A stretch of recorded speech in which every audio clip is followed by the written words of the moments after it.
はい、今日はね、超簡単シリーズということで、タッチングの編み方をね、お伝えしたいと思いますよね。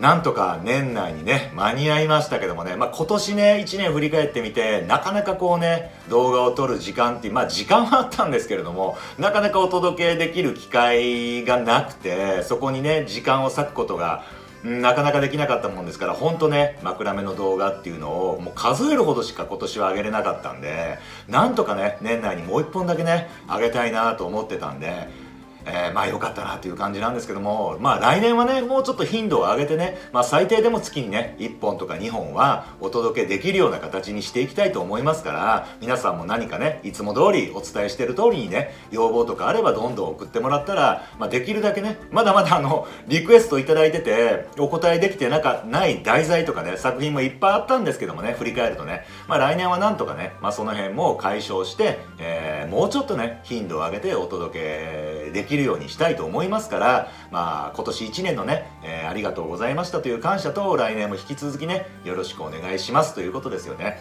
そしてまだまだね、チャンネル登録、増やしていこうとも思っておりますので、まだね、チャンネル登録がお済みじゃない方はね、これを機会にぜひチャンネル登録していただいて、リクエストなりなんなり送っていただいたら大変嬉しく思います。今日はね、朝日がね、これね、もうすごくて、うちのお店って4階にね引っ越してきたんですけれども、もう前が完全にね抜けてまして、駅からこう手を振るとね分かるような場所で、最高の位置にあるんですけれども、これだけね朝日が入ってきてすごい気持ちいい空間なんですけども、そこからねちょっと今日はもう明るさがえらいことになってますけども、お届けしたいなと思っております。そしてね、今日はタッチングの編み方っていうことで、前回ね、お届けしたブレスレットですよね。ちょっと見にくいかもわかんないですけど、枠製のような、迫力のあるね、個性的なブレスレットをお届けしたと思うんですよね。まだご覧いただいてない方は、リンク貼っときますので、またね、そちらも、このお休みの間にね、ぜひチャレンジしていただいたらいいんじゃないのかなと思いますよね。前回のブレスレット、難しくはないんですけども、ちょっとね、時間がかかっちゃうっていうことで、今日はね、もっと簡単に、そして今日は、タッチングの編み方超簡単シリーズということですから、今まで振り返るとね、いろいろな、巻き結びのやり方であるとか、それこそ四つ編みのねやり方であるとか、ねじり編みとか、超簡単シリーズいくつか上げてきてたんですけれども、多分タッチングの編み方ってねお届けしてなかったと思うんですよね。だから今日はそこに絞って、タッチングの編み方もこれを見ればタッチングができますよっていうところまでね落とし込んでお届けしていきたいと思っておりますので、ぜひねこの機会にタッチングをマスターしていただいて、ただタッチングの編み方だけをねお伝えしてもちょっと面白みの欠ける動画になっちゃうもんですから、今日もね、ブレスレットを作りましょうということで、こんなブレスレットですよね。またこれも見にくいですよね、こんなブレスレット。前回のブレスレットは、これは一重二重三重でね輪っかを作ってたんで、ちょっと時間がかかってしまったんですけども、今日はだからもう一重だけでビーズをつらつらと7つ今回は、連続でね並べてみました。で、天然石のね石がなくても家に穴が開いてる丸っこいもの、何でもいいですよね。ウッドビーズでもいいし、何でもいいんだけども、それをメタルのビーズでもいいし、それをこう並べてもらうともうできちゃうということですから、そんな感じでね。で、色も今日はねもう7色、いろんな形の色をもう関係なく、取り揃えました。これはサンプルなんでね可愛らしくなってますけどもね、こんな感じでもう何色でもいいですよね。そして紐の色を今日は、2色使ってます。蛍光色ですから普段あんまり使わないね色合いなんですけども、分かりやすいように今日はね色も変えて、お届けしてますので、ぜひその辺ね、チャレンジしてみてくださいということと、そして昨日ねオンラインショップの方にあげたんですけれども、枕目のねブレスレット、こんなやつバングルタイプですよね。見えるかな、こんな感じね、こんな感じね、オンラインショップ見ていただいたらいいんですけども、かなりこうね、こんな感じで分厚い感じのバングルブレスレットね、これも当然枕目なんですけども、実際ねこれもね、じゃあどんな編み方の種類が使われてるかっていうと、当然まずねフレーム包み編みですからね、いつもお伝えしてるフレーム包み編みをしますよね。そしてあとやってんのは今日お伝えするタッチング編みと巻き結びね、もうそれでできちゃいますからね、こんなブレスレットが。だからいろいろなね編み方っていうのがこう調べてもらうとねあるんですけども、技法としてねあるんだけども、フレーム編みとそして今日お伝えするタッチング、そして巻き結び、この3種類ができたら基本まずできますからね、どんな感じでも。だから難しい技法ばかりにこだわるんじゃなくて、この3つ、そしてもっと厳密に言うと、平編みと四つ編みとかですよね。だからこの、言えば巻き結びですよね。で今日やるタッチングですよね。でフレーム包み編み、平編みに四つ編み、もう5つできるとまずほぼどんな作品でもねできちゃいますから、その辺だけをねマスターしていただいて、あとはもう自由にねこう糸を走らせていただくというか、遊びながらやってもらって個性的なデザイン、のブレスレットなりネックレスなり作品をね作ってもらったらいいんじゃないのかなと思いますよね。それでは今日はタッチングの編み方超簡単シリーズということでお届けしたいと思います。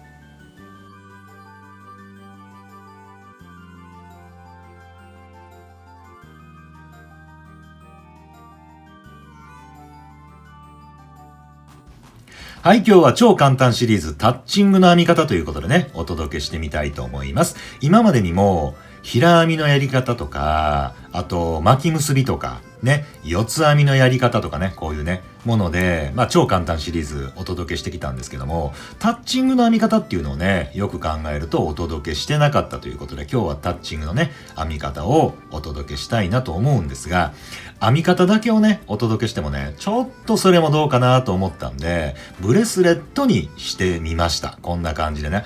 前回のね、惑星のようなブレスレットっていうことでお届けした動画とね、よく似てるんですけれども、今回はビーズをね、1、2、3、4、5、6、7個使ってみました。こんな感じでね。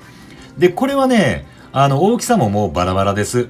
ね。12ミリがあったり、8ミリちょっとがあったり、10ミリがあったりっていうことでね、もうバラバラ。で、色合いもバラバラ。もうこれ、適当に選んでみましたので、で、実際皆さんがやってもらうときっていうのは、もう穴が開いてたらそれこそ、石じゃなくても構わないと思いますから、何でも家にあるもの。ね。で、ブレスレットね、今の時代ね、パワーストーンブレスレット1本や2本っていうのは、大概持ってると思うんですよ。自分で買ってなくても、プレゼントしてもらったとかもあると思うんですよね。で、使わなくなってるビーズって、結構あると思うんですよ。ね、せっかくもらったブレスレットだけど、なんかつけたくないなとか、なんか違うんだよねとかね、いろいろあると思いますから、そういう時にね、そのブレスレットをばらしてもらって、こんな感じでビーズを並べて、ね、また違った感じでブレスレットにしてもらってもいいし、それこそね、お友達へのプレゼントっていうことでね、やってもらってもいいんじゃないのかなと思いますよね。こんな感じで、ね、やっていきたいと思いますよね。すごい色合いですけどね、これね。今回ね、用意したのが、こういう感じの、ね、黄緑と、オレンジですよね、これね。もう蛍光色。普段絶対使わない色合いですけども、今日はね、動画で、超簡単、わかりやすいようにお届けしたいと思いますので、それこそわかりやすい色でということで、普段絶対使わないこのような色を使って、実際にね、やっていきたいと思います。ね。で、紐なんですけれども、今回は 1m50 を切ってもらいます。1m50 センチを、緑を2本。ね。1m50 の緑を2本と、オレンジを2本。もちろんね、こんな色、持ってないと思いますし、使わなくてもいいんですけどね。ね。わかりやすい、可愛らしい色で作ってもらったらいいと思いますよね。で、このサンプルを作るときに2メーターでね、やってみたんですけども、かなり紐が余りましたので、今回は、1メーター50で実際やってみたいと思います。まず全部の紐の頭をね、いつもと同じように揃えていただいて、そしてこの部分ね、最後に四つ編みをする部分を、巻き結びと四つ編みをする部分を、この部分ね、残したいと思いますので、50センチもね、ここからね、端からね、いらないと思うんで、30センチ、30センチ、多くて40センチぐらいかな。40センチぐらい取っていただいて、そこをね、今日は後でほどくんですけども、ちょっとね、こんな風に、団子結びみたいな感じ。全部をね、こんな風に。軽くしといていただいて、ばらけますからね、この紐がね。ちょっと今日は固定してみましょう。ね、こんな感じで。端からね、全部揃えていただいて、40センチぐらいのところで団子結びをちょっと軽く、後でほどきますから、これはギュッとしないでくださいね、これ。こんな感じで結んでいただいて、そして、この状態でここにクリップで留めていただいたらいいと思いますよね。こんな感じでね、こんな感じでね。そしたらこう引っ張ってもね抜けないじゃないですかね。そんな感じでやってもらったらいいと思いますよね。でこの台自体はね下にこう滑り止めの、やつがあると思いますから、それを引いてもらったらいいと思いますね。僕はねこんな感じのものね、これも100均とかで売ってますからね、こんな感じで滑らないようにするやつですよね。こんなんを引いてこういう風にクリップボードを置いてもらったらもうそれだけでも十分ね、滑りませんから、こう、してもねこんな感じでやってもらったらいいと思いますよね。それでは実際に今日はタッチングの練習ですよね。ブレスレットを最終的には作っていくんですけども、タッチングの練習ということなんで、今日はその辺でねゆっくりとやっていきたいと思いますよね。分かりやすいようにね、紐の色も蛍光カラーで今日はやってますからね、見やすいんじゃないのかなとは思いますよね。こんな風にまず紐を分けていただいてね、4本。同じ色でしたら当然ね分けるも何もこんな感じですけども、違った色を使う場合はこんな感じで、外側の紐が芯になりますから、芯というのは例えばこれで言うとね、この緑の中に入ってるのが芯ですから、2色使いたい場合は内側の紐、この紐で決まってきますよね。ここのね表面に出てるのがこの内側の紐ですからね。ちょっと暗いです。こんな感じですよね。この表面、ここの色、今回これ黄緑じゃないですか。でこの色がこれですからね、芯がこれ、ここから芯出てくるんですけどね、この色はねこんな風に出てくるんだけど、このメインのところはこの色ですからね、何色で編むかっていうのはこの色でね決めてもらったらいいと思いますよね。それではねタッチングやっていきましょうか。時たまねやっぱあるんですよね、タッチングの編み方、うまいことできないんですとかねあるんですけど、もうこれはねフレーム包み編みの時ね、4の字を作ってって何度もやってると思うんですけど、基本もあれと一緒ですからね、そんなには難しくないんだけど、ちょっとだけコツがいるのかなと思うんで、それではねやっていきたいと思います。そして今日用意した石はねこんな感じでお守り系の石をね集めてみました。暗いですけどね、全部ねちょっとねどうかなとも思いましたけど、年末年始なんでお守り系ということでこういう石を選ばせていただきました。これはサードオニキスですよね。こんな感じね。でこれは、翡翠ですよね。翡翠ね。そして、天岩石にラピスラズリね、レピドライトにこれはユナカイトですよね。でちょっと紫がねパープルが2つ続いちゃいますけども、これはトルマリンですよね。ピンクトルマリンですよね。そんな感じのもうスーパー厄除けツールというかお守りツールということですよね。ちょっと濃いですけども、この7色でトライしてみたいと思います。はい、それではね実際にやっていきたいと思います。一番端の石を何にしようかなと考えたんですが、翡翠からいきましょうかね。翡翠からいきたいと思いますよね。翡翠なんで前回同様なんですけども、ここにね紐をこう横に通しますから、この半分ね、上からこの穴までね、この穴が開いてるここのとこですよね。そこまでを編むだけですから、4編み5編みぐらいすればいいのかなと思いますよね。4編みか5編みぐらいね。4編み4編みでいきましょうか。そんな感じでやっていきたいと思います。そしてタッチングというのはまず芯がありますよね。芯があってどれを芯にするかなんですけども、芯と決めた紐があって、それの上にねいつもと同じようにこの編み紐ですよね。編み紐をこんな感じでここにそれこそいつも言うのは数字のね4になるように置いてくださいみたいなことを言ってるんですけども、それでいきましょうか。じゃあ数字の4になるように置いてね、でここに抜いてくるってことなんですよ。この紐の先頭がこれですから、この紐の先頭がこれですから、この紐をここからこう入れるね、こう入れる。でこれ分かります？ここまで抜いてくる。こんな風にずーっとこんな感じでね。そしてずーっと上まで上げる。今回はね、上に40センチのところに団子結びしましたから、あまり上まで上げる必要がなくてね、この辺でちょっと止めときましょう。止めて、こんな感じで、グッと。で、圧なんですけども、まあ、グッと。ね。あまりね、力入れちゃうと、上までズズズっといっちゃいますから、そんなに力は入れなくていいですよね。グッと。グッとって、こんな感じかな。グッとしてもらうと。ね。で、次ですよね。この右手に持ってる芯紐。これは変わらないですから。ね。まあ、ここで右利きの人、左利きの人っていうのがいると思うんで、ちょっとその辺がね、僕もわからないですけど、ややこしくなるのかもわかんないですけども。この右。これが芯ですから、この芯に対して、芯は変わらないですからね。芯に対して左手に持ってるこの網紐ですよね。これを、また4にするんだけど、こういう風に。今度は、下。ここ。網紐じゃない、芯紐の下にこういう風に4になるように置きます。そして、この先頭ですよね。この先頭を、ここ分かります？下に通してますよね。これを、ここからこう入れてくる。こんな風に。分かります？ここですよ。ここね。ここに入れて、そして、芯紐を下に軽く引っ張りながら、網紐をズズズーっとこう、ね、縮めていただいて、あとは結ぶというよりも、編むというより滑らす感じですよね、上に。スーッと。で、最後、ここだけ、圧のかけ方っていうのがちょっと見といてほしいんですけど、グッっていう感じ。グッと、こんな感じ。ギュッと。こんな感じでしてもらったらいいですね、ギュッと。これで出来上がりです。1回目が。一編み目っていうんですか。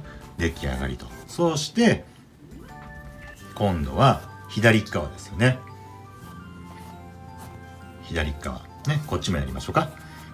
芯紐がオレンジでしたから、芯紐に対して緑が網紐ですから、また同じように数字の4の今度は逆ですよね。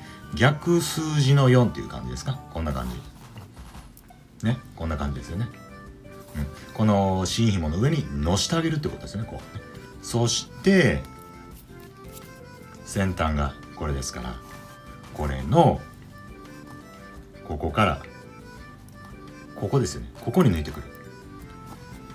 こうなってますよね。のここですよね。ここにこういう風に抜いてあげる。ずーっとね、抜いてあげて、そしてまた上に滑らす。これどこまで滑らすんですかって言ったら、さっきと同じぐらいの段、大体同じところ。ぴったりはならないですよ、これね。滑らして圧のかけ方っていうのがグッとギュッとこんな感じ。ギュッ、あらね、ギュッとこんな感じで、そんな入れてないでしょ。力グッとするぐらいですから。そして今度は同じなんだけども、先ほどは芯紐に対して上側にこうね、こう置いてたと思うんだけど、今度は下側に置きます。こんな風にね、下側に置きます。こういう風にね。そして今度はまたこの先端、これをここに入れてくる。ここね、ここに抜いてくる。そして引っ張る。こんな風にずーっと引っ張ってあげるね、こんな感じ。そしてまた上に滑らす感じですよね。ぐーっと。芯紐はね、これが芯紐ですよね。これを軽く下に引っ張る。思いっきり引っ張らなくてもいいですけども、軽く引っ張りながら、ぐーっとしていって、ここですよね。ここで圧のかけ方をまた見といてほしいんですけど、ぐっと。こんな感じ。ぐっと。これぐらいでいいと思いますよね。まあもっとね、カチッとしてもいいんですよ。ぐーっとして。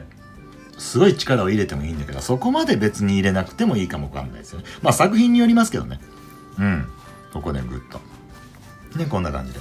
これで1段目ができたと。ね。あとはもうこれの繰り返しなんですよね。まあ先ほどと同じですよね。芯紐があります。オレンジが芯紐ですよね。それの上に網紐。こういう風に数字の4になるように上に置いてあげる。ね、こんな感じ。そして、これをまた、ね、こんな風に今なってますよね。先端がこれですから。ね、これをこの上にこう置いてますよね。網紐、芯紐の上に置いてる。で、これをここからここに抜いてあげる。ここにずーっとね、ここにずーっと抜いてあげる。こんな風にこうなりますよね。そしたらまた芯紐を少し下に引っ張りながら上に網紐をずーっと滑らしてあげるね。さっきのところの隣までですよね。ぐっとこんな感じですよね。こんな感じね。そして今度は同じようにまた芯紐に対して網紐を芯紐の下にしてもらって、これをここからここに抜いてくるね。ずーっと今ちょっと先端やらなかったけど一緒ですからね。こんな感じ。そしてまた上にずーっと滑らしていただいて、ここまたちょっと見といてほしいんですけど、グッこんな感じ。グッこれぐらいの圧でいいと思いますよね。これで2網目ができました。これがタッチング編みですよね。いつものルースを包むフレーム包み編みと一緒ですよね。言えばね、やり方っていうのはね、こんな感じ。難しくはないでしょね。そしてこちらも同じですよね。芯紐に対して網紐をまたこのような形でね置いていただいて、そしてこの先端がこれですからね、この紐をここからこの下のここからね、こういう風に入れてもらう。そしてここで抜いてくるね。でずーっと引っ張っていただいて、また芯紐を下に少し引っ張りながら上に上げていただくね。でグッとギュッ、こんな感じですよね。圧はね、わかるかなね。こんな感じ。そしてまた今度は芯紐に対してね、数字の4になるようにこういう風に置いていただいてね、今度はここに抜いてくるってことですよね。ここにね、また先端をね、芯紐、網紐は、芯紐は今度上ですからね。網紐のね上ですから、こういう風になってますよね。ここからここにここですよね。ここね、ここに入れてあげて、また抜いてくる。これをね、そしてぐーっと上げていってもらって、またぐっとギュッと、これぐらい。これで2目ずつ編めましたよね。あと同じような感じで、2目か3目かやってほしいと思いますよね。同じような感じでねやっていけばいいと思いますね。こんな感じで実際にはね、こういう風に4に置いてとかね、初めはそんな感じで覚えてもらってもいいんですけども、もう実際にはもうそれが4っていう数字がもう頭の中に多分出来上がってると思いますからね、普通にもうこういう風にねやっていってもらえるようにはなると思うんですけど、初めはね、4にしてとかっていうところでねやってもらったらいいんじゃないのかなと思いますよね。こんな感じで最後ここだけギュッ、こんな感じね。先ほども言いましたけど、作品によってはもっとねガチガチにこう作っていく時もありますから、そういう時はねかなり強い圧をかけてギュッとしたりとかっていうのがあるんだけど、今日はねもうふわふわでやってますのでね、ふにゃふにゃでしょ、ふにゃふにゃでやってますから、そこまでね強くする必要もないかもわかんないですよね。これで3編みできましたよね。同じように左もねやっていってもらうと。でこれ右左交互にやってますけど、別にこんな風にやる必要もないですからね。右を、4編み5編みするんであれば右を全部4編みしてから左とかっていうのをやってもらったらいい。今分かりやすいようにね右左交互にやってますけどね、実際にはもうその辺はやりやすいようにやってもらったらいいですよね。こういう風に置いてね、ここでこの紐をここに抜いてきて、これがタッチング編みですよね。もう分かったでしょ。多分めちゃめちゃ分かりやすくね説明してると思いますから、ついてきてもらえてるんじゃないのかなと思いますよね。こんな感じですよね。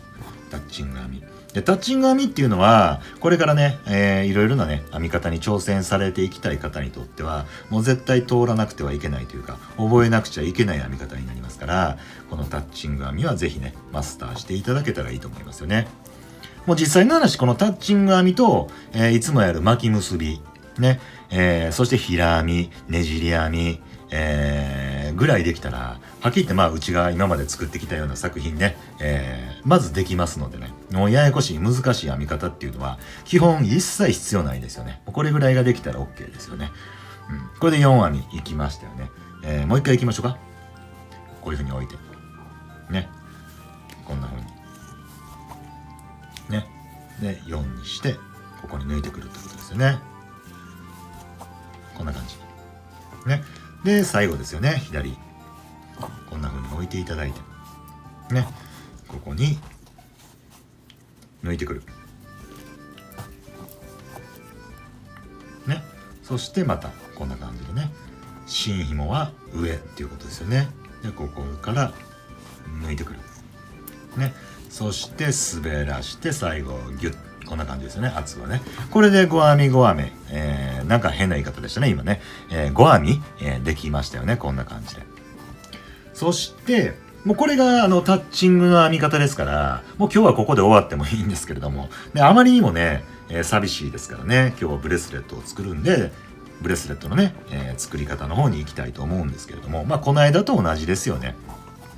ここまで編みましたよ。これがタッチングなんで、ここまででしっかり覚えてもらった方はもうこれでいいのかもわかんないですけども、この間と同じで芯紐があって編み紐があって、この編み紐を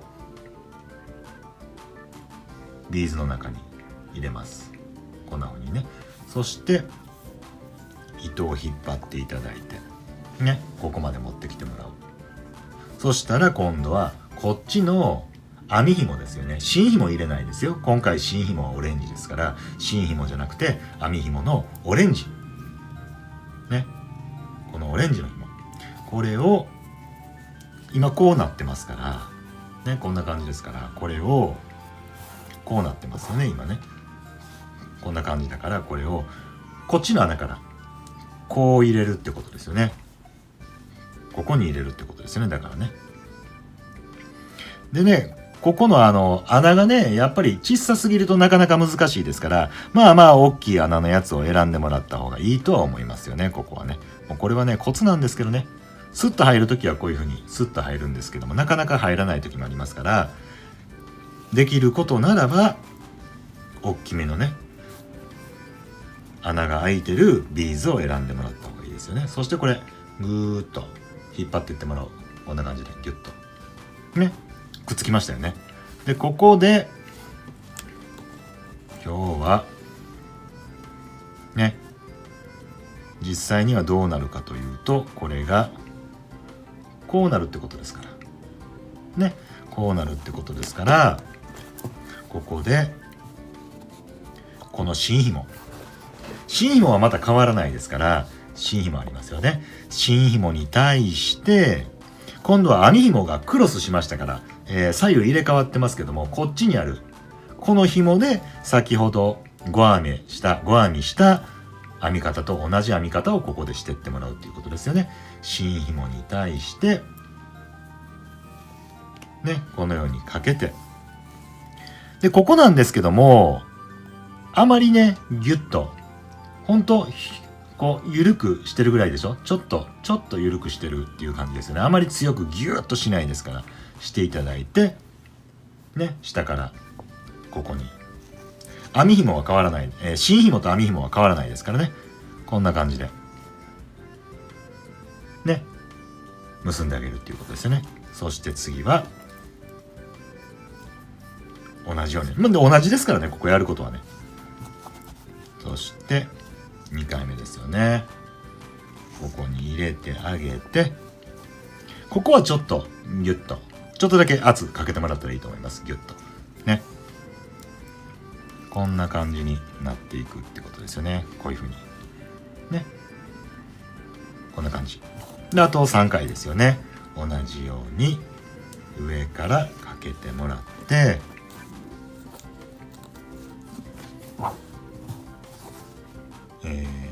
これですね、上からかけてもらって、そして次下からですよね。こんな風に、これ3回目ですよね。4回目、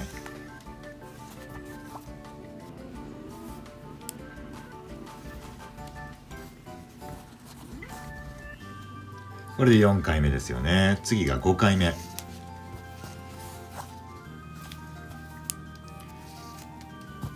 ね。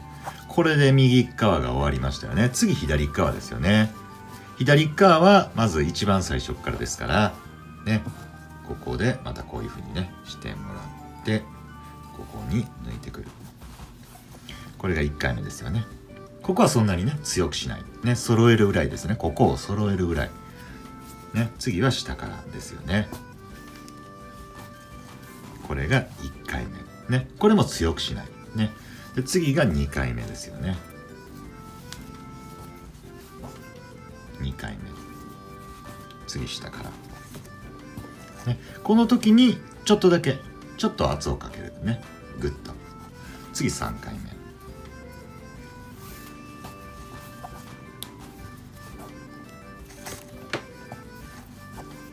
れで3回目、次4回目ですよね。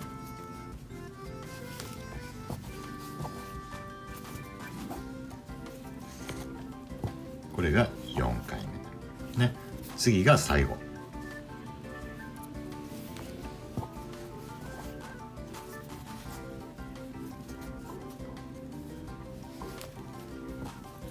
これで5回5回が終わったところですよね。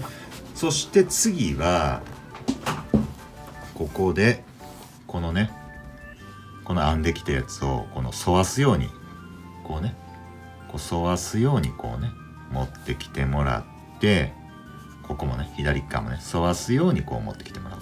そして新紐ですよね。新紐のオレンジと右側の新紐のオレンジと左側の新紐のオレンジ、これを今度はタッチングではなくて、ここは巻き結びという編み方で合体させます。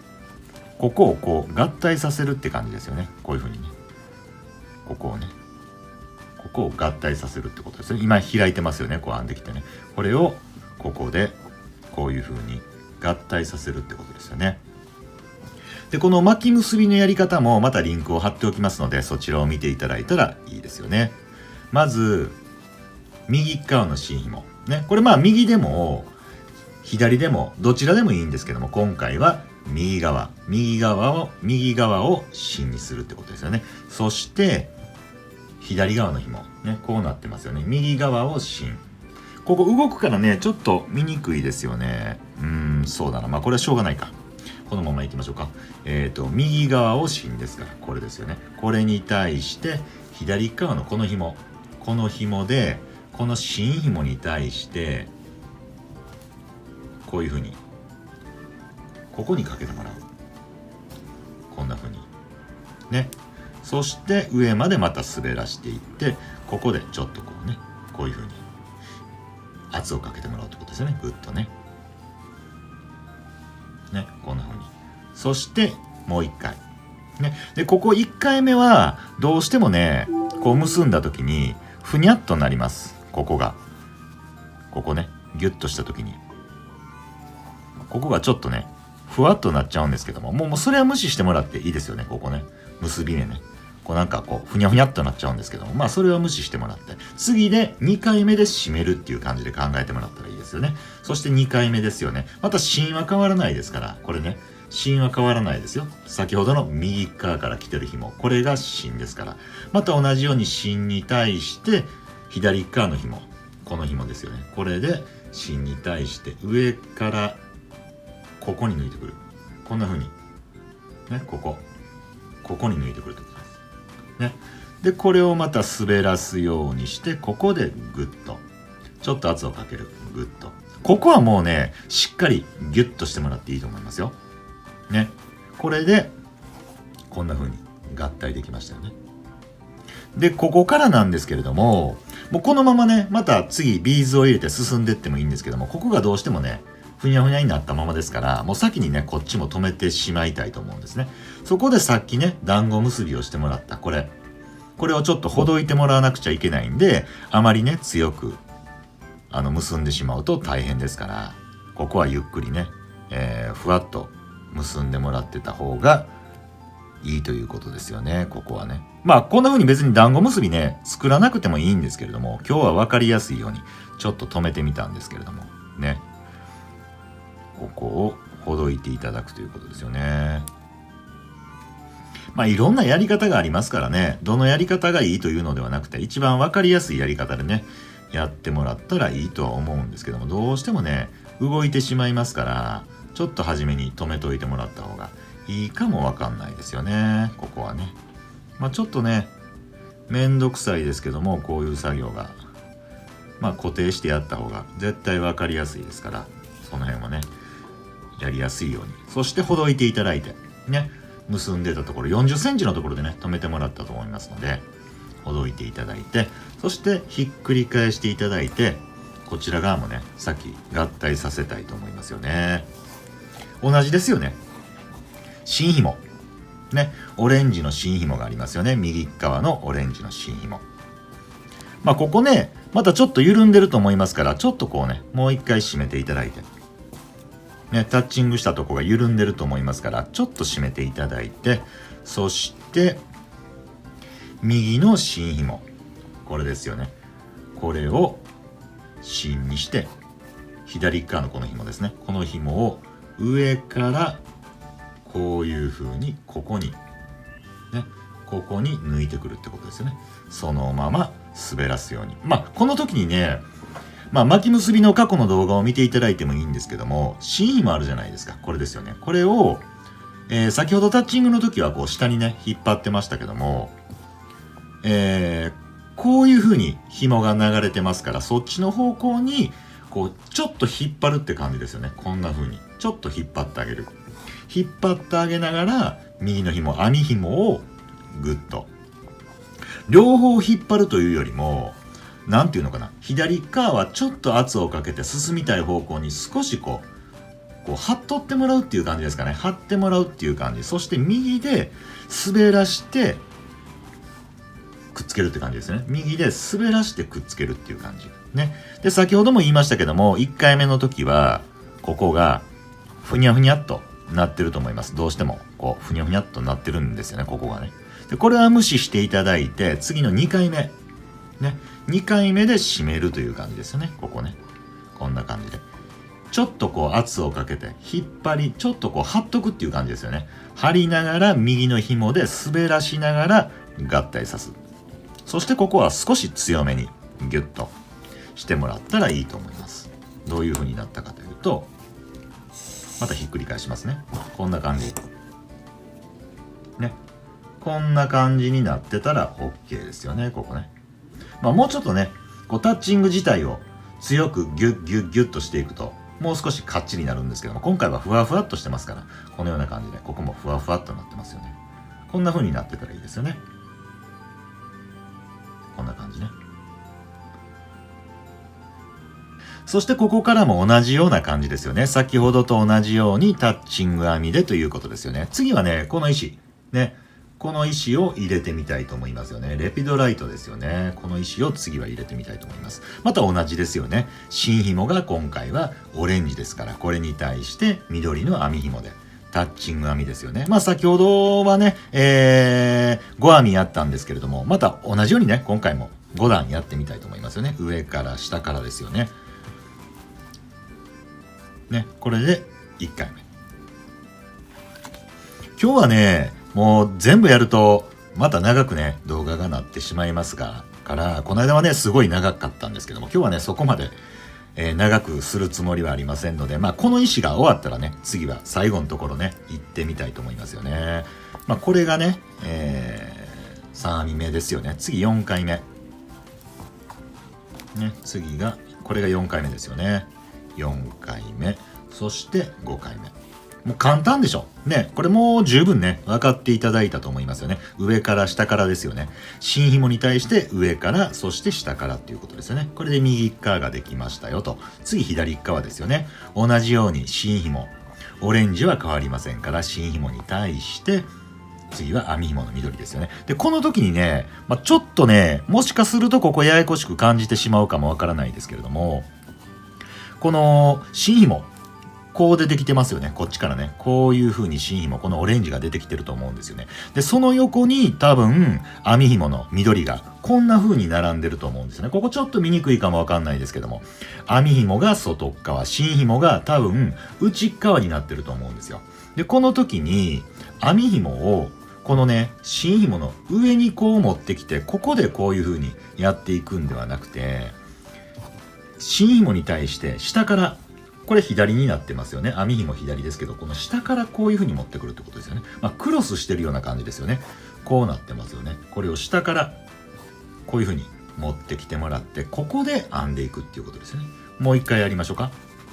多分そのままいくと、左側に緑の編み紐、右側に新紐のオレンジがこんな風に並んでると思いますから、これをこういう風にね、新紐に対して上からこういう風に持ってくるんではなくて、下からここね、ちょっとここをね、クロスかな、こんな感じで、そしてここでタッチング編みをしていくっていう感じですよね。こんな感じね。で次は下ですから、もうこっからは同じですけどね。これで1回目ですよね。で次2回目ね。次が2回目で、下からね。いつも上から下からってね、言うんですけども、どういうことかっていうと、新紐に対して上からっていうのは上に乗せるってことですよね。こういうふうにね、こういうふうにね、新紐に対して上から、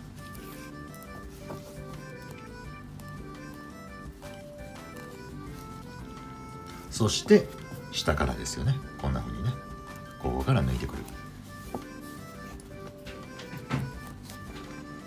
これで3回目ですよね。次4回目。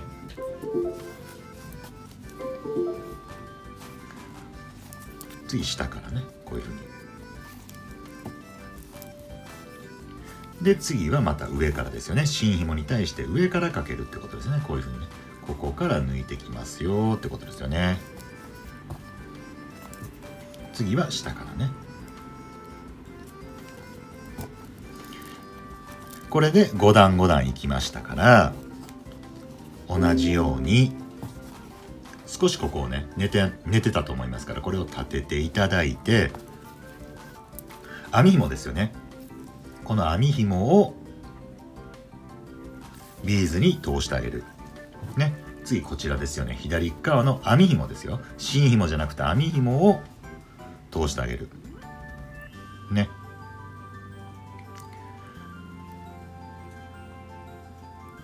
大きいとこういう風にね、すぐ通りますから、これを引っ張っていただいて、こんな風にね。そしてまた同じですよね。新紐のオレンジは変わらないですから、新紐はそのままで、編み紐でまた5段編んでいくと。もうこれの繰り返しですよね。ね。こんな風に。ね。で、下からで、これで2回目。このような感じでまたね、5段編んでいただいて、先ほどと同じように巻き結びで合体する。そして、大きい石を入れる場合は、ここ、5編みやりましたけども、その場合は6にするとかね、7にするとか、その辺はビーズの大きさで変えていただいたらいいですよね。このような感じで、7つ今回はビーズを入れて進んでいきたいと思いますから、そこまでね、まずやってみてください。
こんな感じになりましたよね。7つ石を並べてね、いいですよね。こんな感じでね、可愛らしいしユニークですよね。まあ紐の色はねちょっとどうかとは思いますけど、まあこんな風に簡単にタッチングでできてしまうということですよね。ただここでね、最後今、3段編んだんですが、この緑の編み紐がもう残りねこんだけなっちゃったんですよ。これ編み紐ですよね。緑の編み紐が長さがこれがどう見てもこんだけですからね、ちょっと足りないですよね。これね、まあ、このままあとすることというと、ここであと2段編んで合体させて、そして巻き結びで少しね何センチか編んで、あとは四つ編みっていうことなんですけども、これねどう見てもこれだけしかないですから、ちょっと足りないですから、こういう場合どうするのかっていうことですよね。まあ、もう少しね初めに、今回 1m50 でやりましたけども、50センチぐらい 2m ぐらいやったらこんなことはなかったと思うんですが、まあこういうことになることもありますから、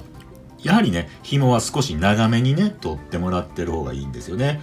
でこうなってしまった場合にどうするのかということなんですが、例えばこれでここでね紐がまあどう考えても足りませんよってことですね。途中でねこういうことに気づいてしまった場合は、まあそのね編んでるデザインにもよるんですが、今回でしたらここにねこの紐はもう無視しといて、新しい紐をねここにね、そういう場合は足すんですよね。ここにね。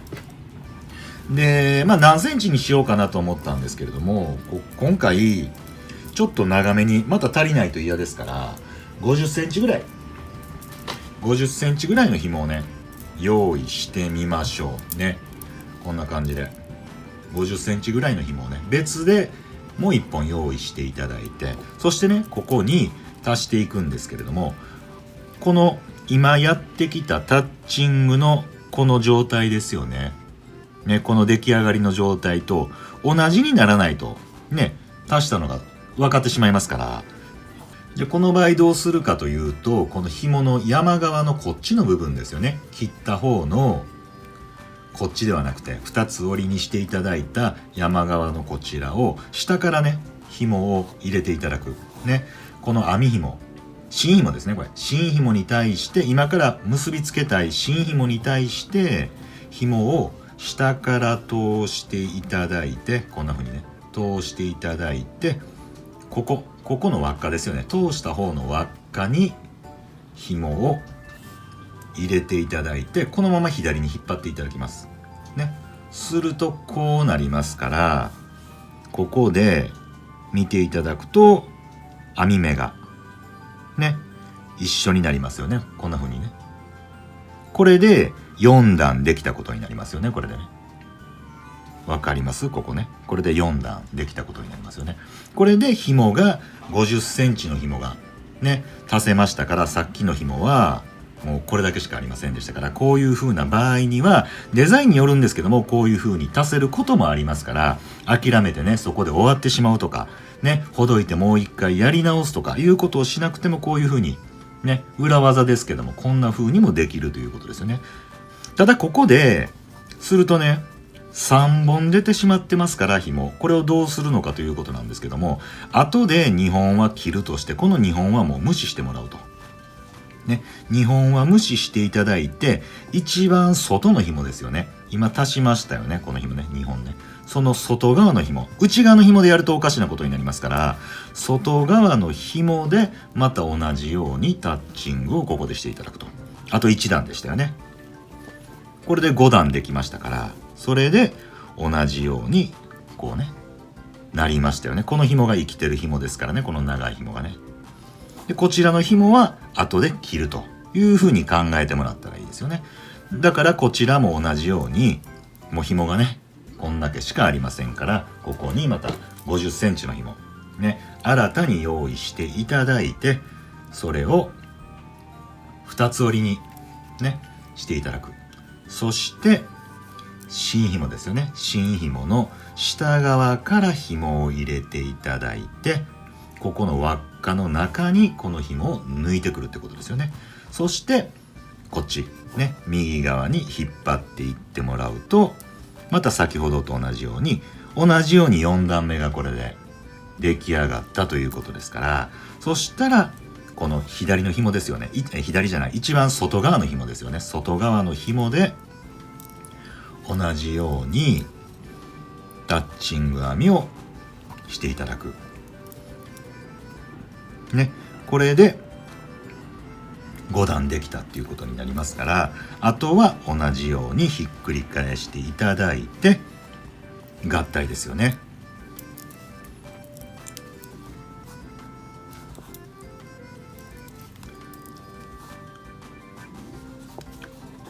こんな感じでね、するとこういう風にね、生きてる紐がこれとこれとこれとこれですね。この紐が生きてる紐で、この外側のこの2本は最後にもう切るっていうことですね。切って処理をすればこんな風にもう何事もなかったように、これでねタッチングが出来上がりましたよね。紐も十分残ってますから、これで巻き結びと四つ編みが最後できますから、こんな感じでね、今日はイレギュラーのねやり方もお伝えしましたので、覚えておいてもらったらいいと思いますよね。こういうやり方っていうのはね、途中で紐がなくなってしまった場合とかにもこんな風にデザインによりますけども対処することもできますのでね、こんな風にやってもらったらいいと思いますよね。はい。で次はどうするのかというと、もうここからね、もうそのまま四つ編みで最後処理してもいいんですけども、今回はこんな風に巻き結びで少しね進んでいきたいと思いますよね。こんな風にね。でその後に四つ編みで処理して出来上がりということですから、ここをね少しやってみたいと思いますよね。でここで紐を先ほど足しましたので、間違えないように見ていただいて、あとはもういつものやり方と一緒ですよね。これはね、この辺動きますから少し止めといてもらって、そして巻き結びですから一番外の紐ですよね。これを芯にして、この紐でこんな風にね、そしてこちらもまた外側の紐ですよね。この紐ね、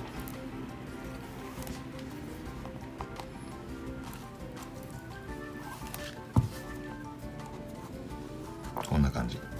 そして合体ですよね。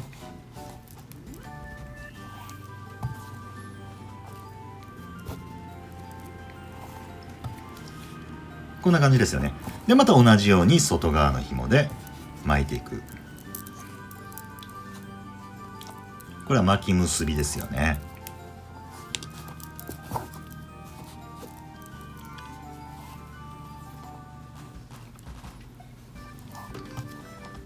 こんな感じ。そしてまた合体ですね。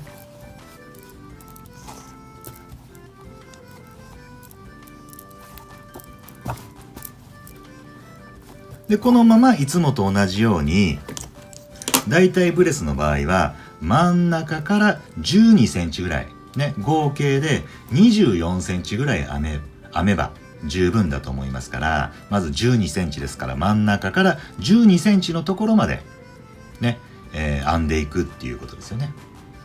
いう感じでね進めてもらったらいいですよね。ただここから全部巻き結びをするというよりも、何段かいった後はもうね四つ編みでやっていただいた方がいいんじゃないのかなと思いますよね。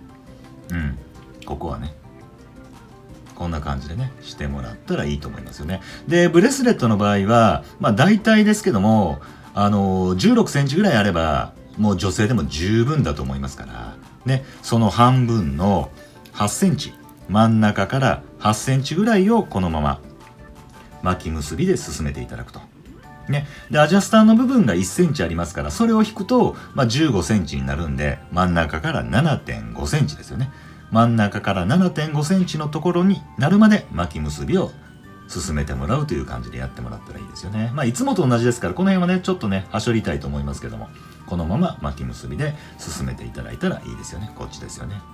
反対側も同じような感じでね、また巻き結びで真ん中から 7.5 センチになるところまでね巻き結びを進めていただいて、その後は四つ編みで処理をしていただくということですね。そんな感じでやってもらったらいいと思いますよね。それではねやっていきたいと思います。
このような感じで出来上がりました。両方巻き結びをしたところですよね。こんな感じですよね。で、これでね、何センチになってるかというと、今ですね、端からで、ここからで、15センチちょっとぐらいですから、これで1センチのアジャスターをつけて16センチのブレスということですから、だからブレスレットを作るときには真ん中からここまでをね、何センチにするのかっていうことですよね。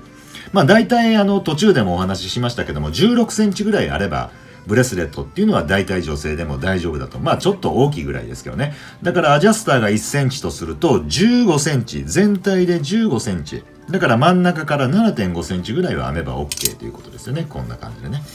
そしてあとはこの4本の紐ですよね。この4本の紐で四つ編みですよね。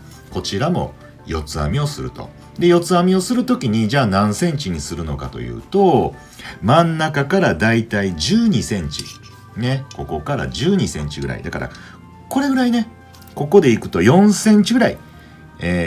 四つ編みをするっていうことですよね。で、なんで真ん中からまあ12センチなのかっていうと、全体で24センチぐらい。だからこれでいくと、全体ですから、24センチなんで、これぐらい。これぐらいあると、ブレスね、スッとこう腕にはめれると思うんですよね。あまり小さいと、例えばそれが全体で20センチとかになってくると、少しね、はめにくいんじゃないのかなと思うんですね。きついと思うんですね。だからだいたい24センチなんで、真ん中から12センチっていうことですよね。それぐらい編んでいただいたらいいんじゃないのかなと思いますよね。だからあと4センチぐらい、四つ編みをしていただくということですよね。で、こちらに関しては、ここにね、紐が2本余分に出ちゃってるんですけども、これはまあね、途中でやった裏技ですよね、これはね。途中で紐が足りなくなったんで足した。ね、余分な紐がここに出てますから、これは最後に一緒に切りたいと思いますから、まずね、ここから4センチぐらい、両方ね、四つ編みをしていただくということですよね。まあ、それではね、四つ編みの方、やっていきたいと思いますよね。四つ編みもね、今までに何度もお伝えしてますけども、一応リンクの方も貼っておきますから、そちらで見ていただいて、また四つ編みをね、覚えていただいたらいいと思います。もうこれはね、慣れるまでしょうがないですよね。ちょっとややこしいと感じてしまうかもわからないんで、リンクの方を見ていただいて、ゆっくりやってもらったらいいと思いますよね。4センチぐらいですね、両方ね、四つ編みをしていただくということですよね。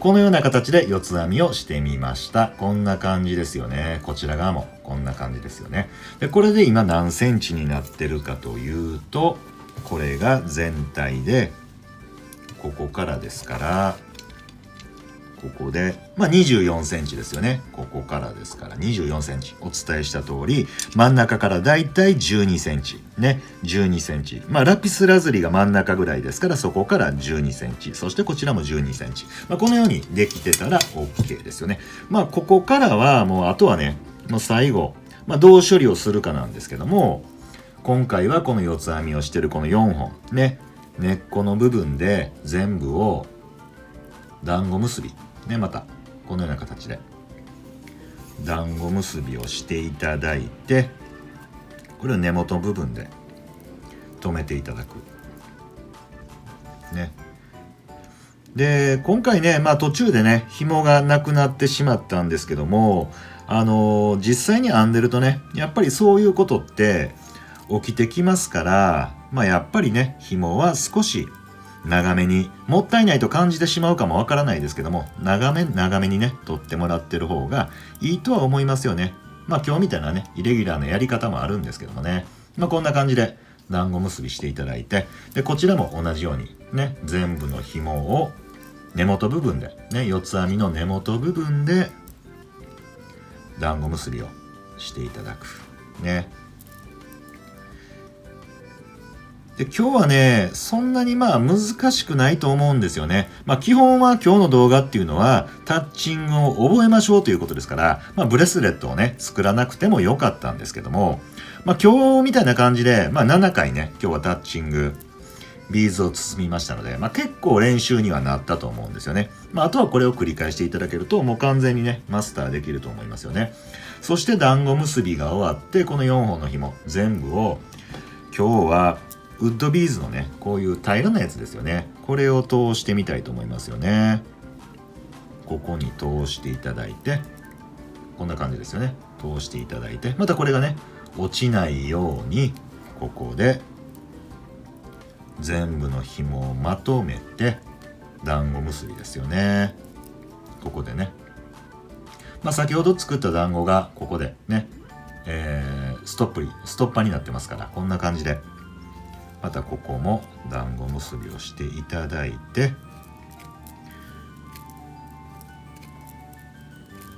こんな感じですよね。これでもう完成ですよね。で、こちらも同じように、またウッドビーズをね、入れていただいて、そんなにね、時間はかからないんじゃないのかなと思うんですよね、今日はね。動画自体はまたね、結構長くなってしまいましたけども、流しながらね、やっていただいたらいいと思いますよね。ウッドビーズをこんな感じで留めましたので、あとはもう紐をね、処理していくだけですよね。いつもと一緒ですよね。紐を処理していくだけ。ね。全部切ってってもらったらいいですよね。で、こちらのね、追加したところの紐も、これももう全部ね、根元部分で切ってもらったらいいと思いますよね。こんな感じでね、切ってもらって処理をしてもらうってことですね。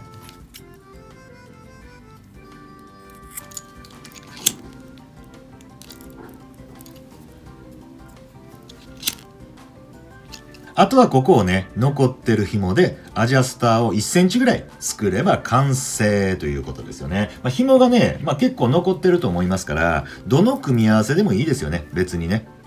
で、ここは今回も平編みでやってみたいと思いますよね。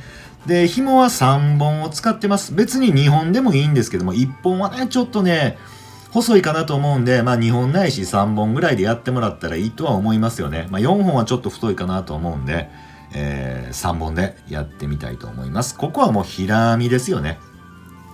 ね。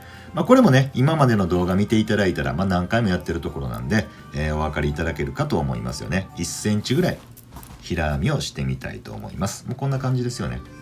で、ここはね、コツは、あまり、力強く締めすぎないということですよね。動かないですからね、アジャスターがね。緩すぎたらふにゃふにゃになってしまいますし、ということで、その辺はね、程よい加減で力強く締めていただくということですね。ただ思いっきり締めないということですよね。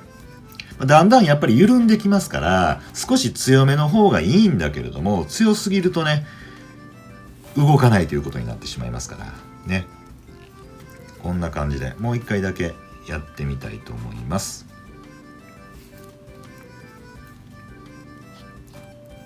こんな感じですよね。これぐらいでいいですよね。これぐらい。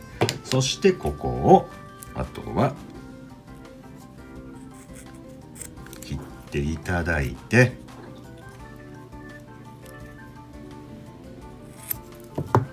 ね。処理すれば完成ですよね。はい、できました。こんな感じですね。今日のブレスレット。可愛いかと言われると微妙なところがありますけども、今回は簡単なタッチングの編み方の練習ということですから、ブレスレットはそのね、おまけということで今回は作ってみました。こんな風にね、余ってる家にあるビーズ、何でもいいですよね。7つを使ってこんな風に作ってもらえると、可愛らしいんじゃないのかなと思いますよね。タッチングの練習にもなりますし、それほどね、お時間はかかりませんので、ぜひね、お時間が空いてる時に、いろいろなね、ビーズを使って、そして紐の色もいろいろ変えながらチャレンジしていただいて、プレゼント用にしていただいてもいいですし、ご自身用でもいいですしね、ぜひこのお時間がある時にチャレンジしてトライしてみてくださいということですね。今日はこんな感じのブレスレットでした。ありがとうございました。可愛いですよね。